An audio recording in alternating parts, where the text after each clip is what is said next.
So welcome everybody to our 5-step discussion on step 2. And step 2 is all about providing information to family members. So I'd like to introduce you to our panel. So welcome to Lorna Templeton, who is one of the founders of the 5-step method. And a very warm welcome to Jessica Lam, who we first met in Hong Kong when she worked with people with gambling problems. And we've now co-run 5-step training with Jessica in Hong Kong and in Australia, as she now currently works in Sydney, Australia, and is a clinical psychologist. Next is Rob Brown, who used to work with the National Family Support Network in Ireland, but is now a hospital doctor. And Rob is a very experienced practitioner, assessor and trainer. And a welcome to Anita Allemans from Jelinek in Holland. And Anita is a practitioner and has recently become a 5-step method assessor. So I'm going to start with Lorna first of all, and just ask about, Lorna, what do you see as evidence of good delivery of 5-step?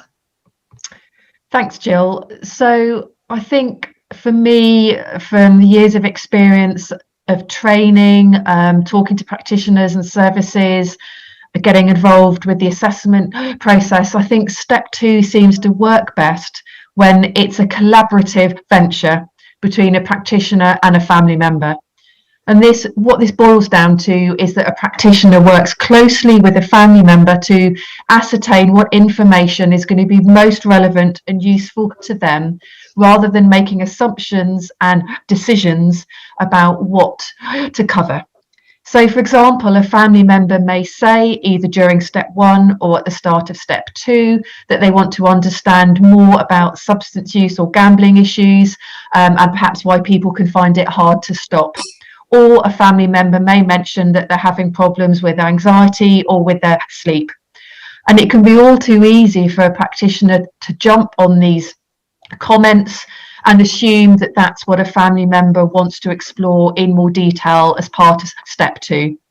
But instead, good practice for step 2 is where a practitioner reflects what they've heard back to a family member, makes the suggestion that they could talk more about these things, and checks with the family member that these are indeed things that they'd like to focus on during step 2.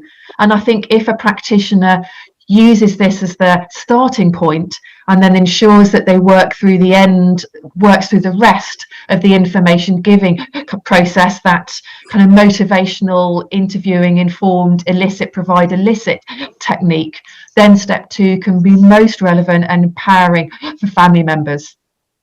Okay, thank you very much, Lorna. And moving on to Jessica. Thank you, Jill. I very much agree with Lorna, but I also, when I'm listening to a lot of the assessment tapes, I'm really looking for a client-focused approach, and I think that's the best way to deliver step 2. Because when we talk about being client-focused, it actually means that the information that we bring into step 2 are actually relevant to the family member in front of us. So say, for example, a lot of the time, these family members have many years of dealing with this addiction. And so they have an assumption that they do know quite a lot about addiction, right?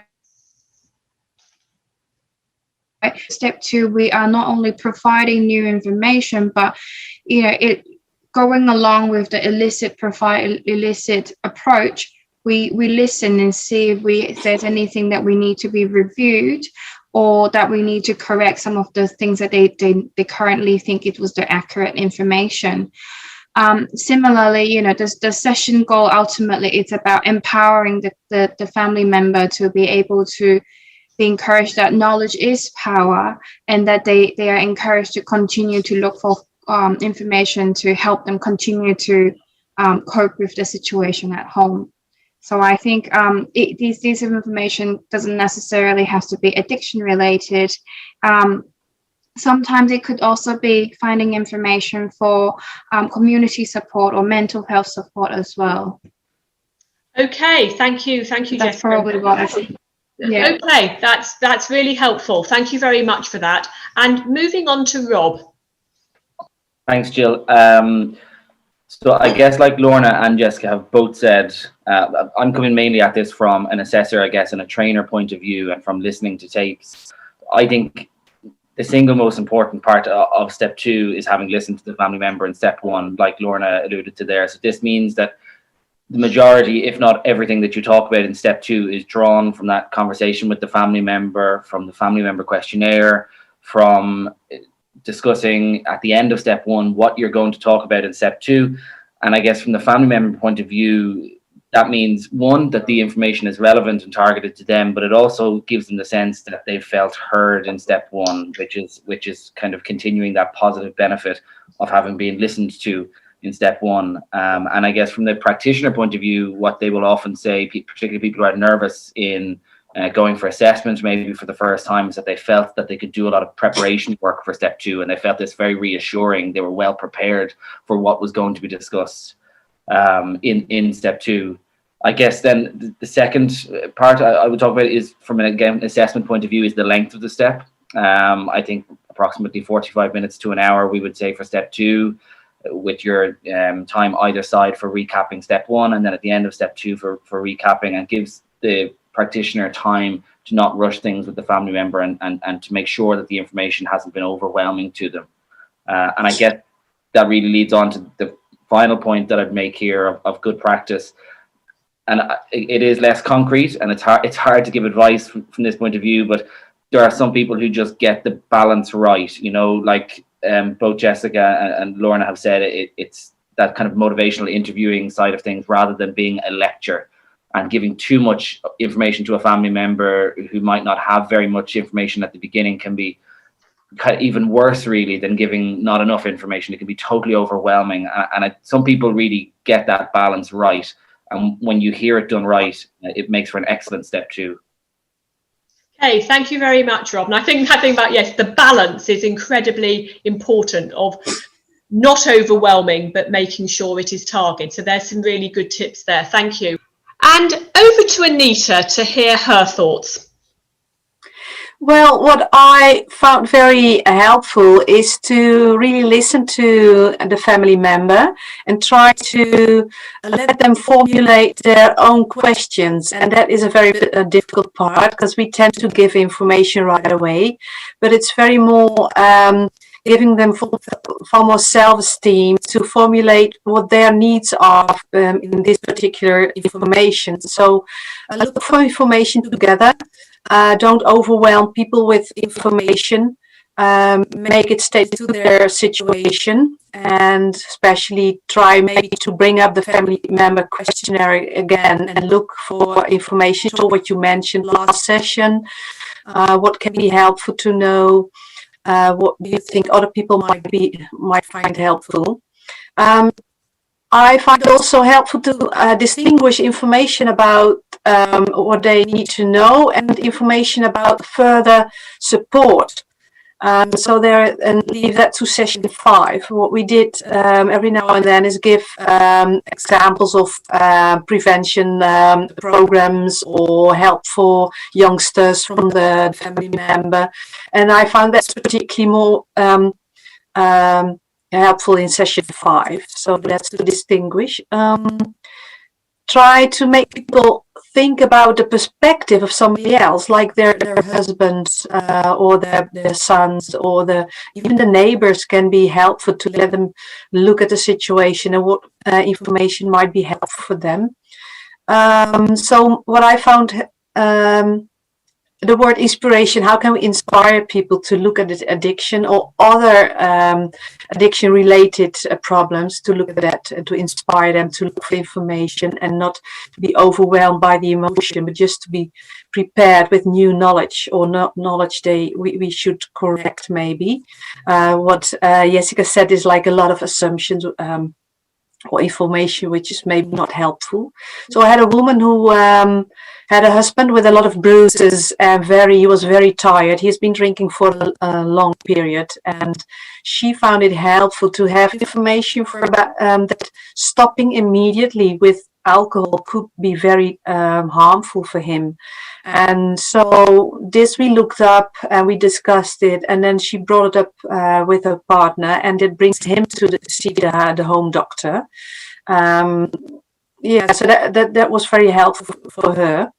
And she looked up for information at the websites, and that's very important to make people think about their question. What is my question? And that's the very powerful part of it. Okay, thank you very much, Anita. So that's really good to get everybody's perspective on the positive approaches to step 2.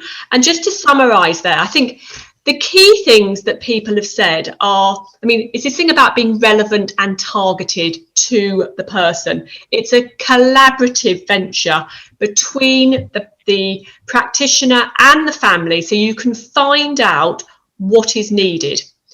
It's presenting information also related to what they already know and not giving people a lecture. And Rob said there's a balance. Don't overwhelm people, but make sure it is targeted. And there was also a particular point Rob said about the preparation, that if you've done a really good step 1, you've utilised the results from the FMQ, the preparation is done, and also to make sure that the timing is set correctly, and that the overall session should be about 45 minutes to an hour. So thank you for that. So what I'd like to now move on to is back to thinking some of the common problems that happen and how to overcome these. And what we want to look at is each criteria in turn of step 2. So I'm going to start with Lorna and thinking about the starting and ending of step 2. Okay, so I think some of the common problems that we see with step 2 actually are the same that we see with all of the steps. And as you said, Jill, this relates to how practitioners manage both the start and the end of their session. I think it's really vital that practitioners structure the sessions, ensuring that they allocate a good 5 to 10 minutes for the start and for the end of each session, including step 2. And actually, as is outlined on the skills framework, there's a number of tasks that a practitioner should complete during the start of every step 2 session and the end of every step 2 session. So, for example, at the start of step 2, a practitioner should be checking in with how the family member has been since the last session, and whether they've any questions or reflections from the step 1 session that they've already done. The practitioner should also then be introducing step 2, reminding a family member of its relevance to the stress strain coping support approach.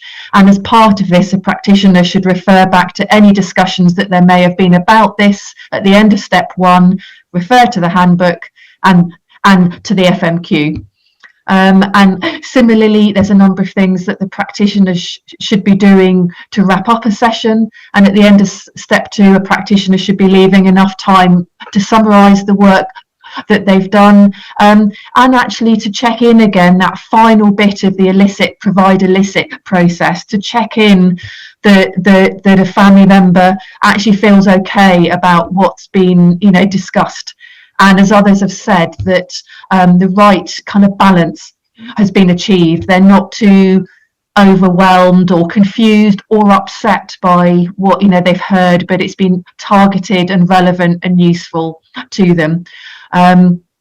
But in addition to that, practitioners need to leave enough time to obviously make arrangements for the next session, to check in that the family member is going to be okay after the session, and finally to briefly introduce step 3, including why coping is important and how it again relates to the overall stress strain coping support model and to the intervention. And this can include a reminder for the family member to look at the relevant sections of the self-help book. And I think, just to finish, overall we've been learning more and more about the importance of structure and of managing time for all sessions, including step 2, and the skills framework is a really essential tool to help all the practitioners with their structure and with their management of time. Hey, thank you, Lorna. Yes, and the absolute critical thing there that we are finding is this structure and time management is so important to an effective delivery of all the steps. So moving on to Jessica, and Jessica's just going to talk about the area of 2.2, and that's about identifying and checking areas where the family member needs more addiction related information. So over to Jessica on that one. Thank you, Jill. I think often the common problem for 2.2, it's almost a domino effect from not doing the first point well enough. That's what Lorna said. You need to have a decent amount of time to set up the client sort of mindset on this is what's ultimately step 2 is about.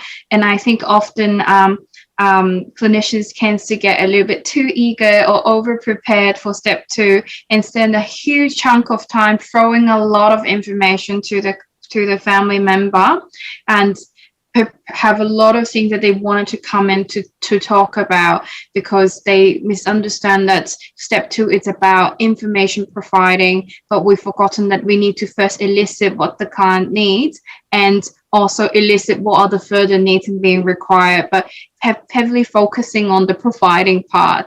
And sometimes a common mistake for practitioner is providing lots and lots of information and forgotten to check that you kind of need to see if it's actually relevant or helpful to a family member. And I remember that's a classic mistake that even I've made that when I first started practicing 5 steps, and I was eager and anxious, of course, as well, trying a new approach, and would have brought in a whole stack of pamphlets and leaflets and information for the client, except that we've forgotten that, yes, this may be something new to us, but it could be a problem that a family member had coped for a whole decade, and they probably know more about all the community support available for problem gamblers than we would have known, because they lived through that. And so I think it's important for practitioners to make sure that this is a dialogue rather than as what Rob said earlier. And one tip I found really helpful is to use visualization. For example, creating a mind map and discuss with the family member what exactly that you know about addictions and what would you want to know more, and use that as a frame of structure to help so that you're still your information that you provided are accurate, are relevant to the family member, and it's easy for them to also remember by the time they finish a whole, sit for a whole good 45 minutes of information bombarded at them as well.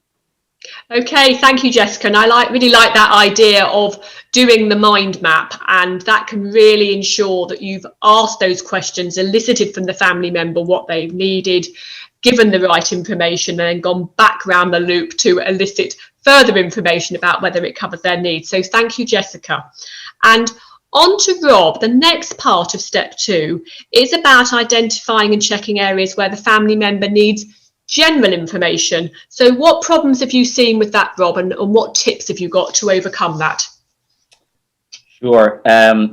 So I guess, again, coming from the assessor point of view, I know 5-step isn't just about passing assessment. That's, you only go through that process once, but I guess it should just be a good yardstick for practitioners that, well, if this step, even though I'm, fully qualified practitioner, if this step wouldn't pass assessment, then maybe I've missed something out.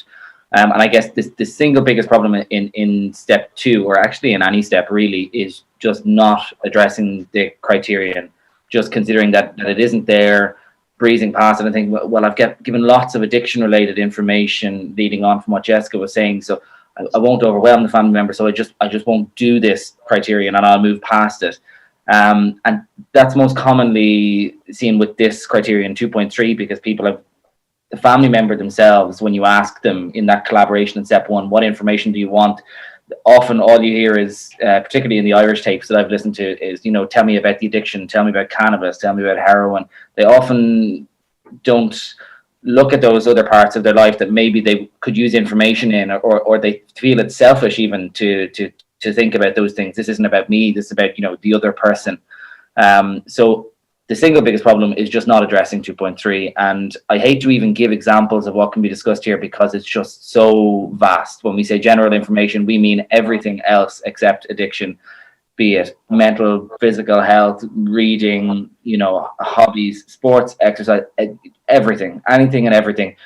Money advice services for someone who has a relative in gambling addiction. The scope is just so vast here that there really isn't a reason for it to be left out. There's always something that can be addressed.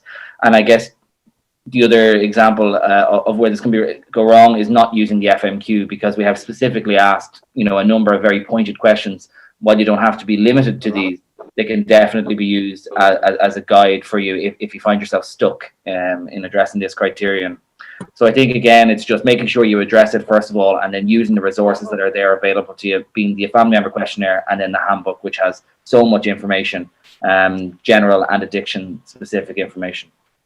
Great, thank you, Rob. And I think those key points about using the family member questionnaire is really important, to target that information, and it can be very wide ranging, the people's needs for that. And I think, yes, as assessors, all of us have heard people giving sort of, in a way, a mini lecture around addiction, quite a long one, and then minimal on the general information. But we're hearing here about targeting the information to what the family member wants and making sure you don't miss out all those other needs for the family member on general issues.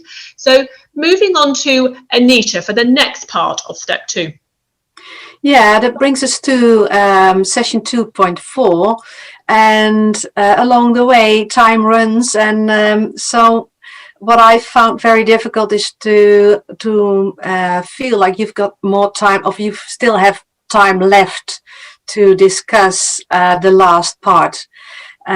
So make sure, and you can do that by a good preparation in session 1, to ask family members to look up for information other than addiction related, and think about the perspective of their family members. What do you think they need to know? So a common problem here is that you have got no time left to explore in depth information, different information that other family members might need. So make sure that your agenda is spread during the conversation.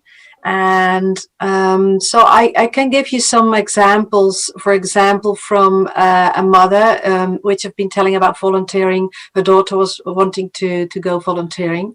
So you can say, like, you said that your daughter was thinking that going away and volunteering for a period might help her to relieve her worries about your son's drug problem.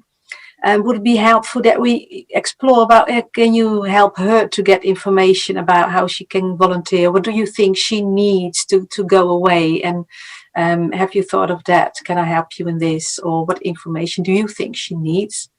Another example can be, maybe your son is talking about, maybe I would go to an addiction center, but I don't know if it's helpful, or that I should be locked up, or so maybe it could be helpful to look from for his perspective. For what do you think he needs to be more comfortable with maybe help? I've got some forms here, or shall we look at our website and I can tell you something about our centers. And another example is that this mother find that her husband has difficulties to get along with his son, and so you might help her to get in contact with her husband to look for information how he can deal with it. So, and maybe even from neighbors, are they complaining, or can you inform them, or what do you think they need, and how could it be helpful for yourself? How could it help you to inform them, and what do you think they need? And other than addiction related, it can be what was earlier said, your daughter's sleeping less. Have you brought it up with her? Have you thought about CBT? Do you know what it is? What I heard other people say that was helpful for them. Shall I tell you a bit about this? So explore and try to make it targeted. Thank you, Anita. So I think that's really helpful about this wide-ranging other people's needs, family and wider people such as the neighbours, and making sure that they're supported. So I'd just like to go back to Rob now to finish off with 2.5, which is around supporting the family member to find information for themselves. So back to Rob. Thanks, Jill. So again, in terms of assessment, this is probably one of the criteria that practitioners score the lowest on, I think, because it's the part of step 2 that can't be as necessarily well prepared. You know, you're not in any way, shape or form, you're giving a lecture, giving information to the family member.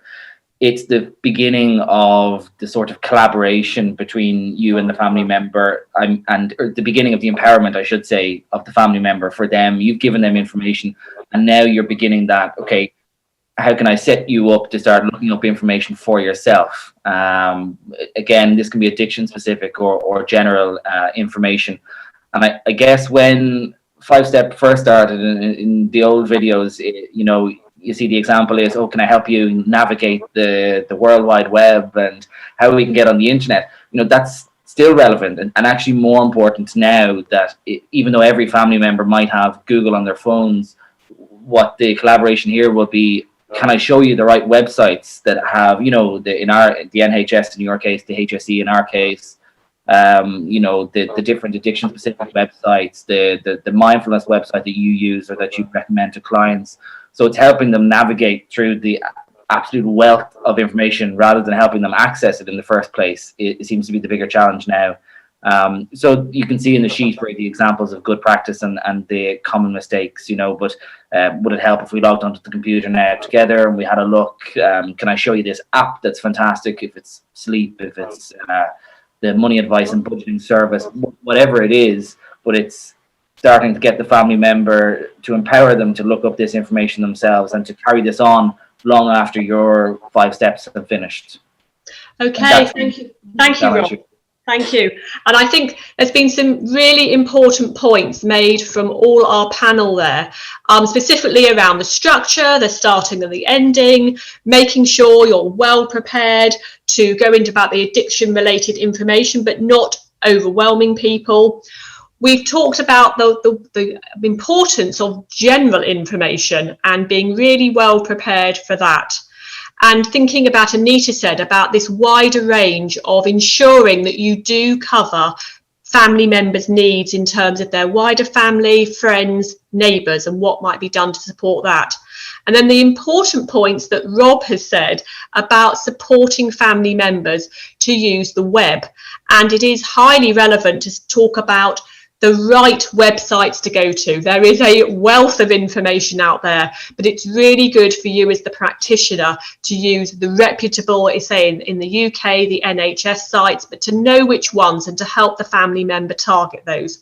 So I'm really thankful to all our panel for all their hints and tips, and I hope it's given you some added confidence to go forward with step 2. So thank you to everybody. So just to recap some of the points from our panel discussion, I think the first very major point was about preparation from step 1 is key. If you've already got the results from the family member questionnaire, you know some of their information needs from their story, and you've also clarified at the end of step 1 what their needs are. This is all going to make for a session going very well. And Lorna and Rob particularly emphasise this. It was also vital about time management and structure. You do need to make sure you cover all the points, and there were some useful tips about the timing. So 5 or 10 minutes at the start of the session to recap the last session, clarify the purpose again. The main bulk of the session should be about 45 to 50 minutes, and then you're going to summarise at the end and prepare for step 3. It was vital to have this collaborative venture between yourself as the practitioner and the family member. So you're finding out things together, and Jessica and Lorna particularly emphasise the elicit, provide, elicit process. So it's not making assumptions about what people want. you're reflecting back to check you've understood correctly their needs, and then you're going to be providing that information. It's also vital to make sure the information is relevant to what the family member knows, and Jessica helpfully provided some tips about using a mind map for this, or visualization, so that again that can really help structure your session.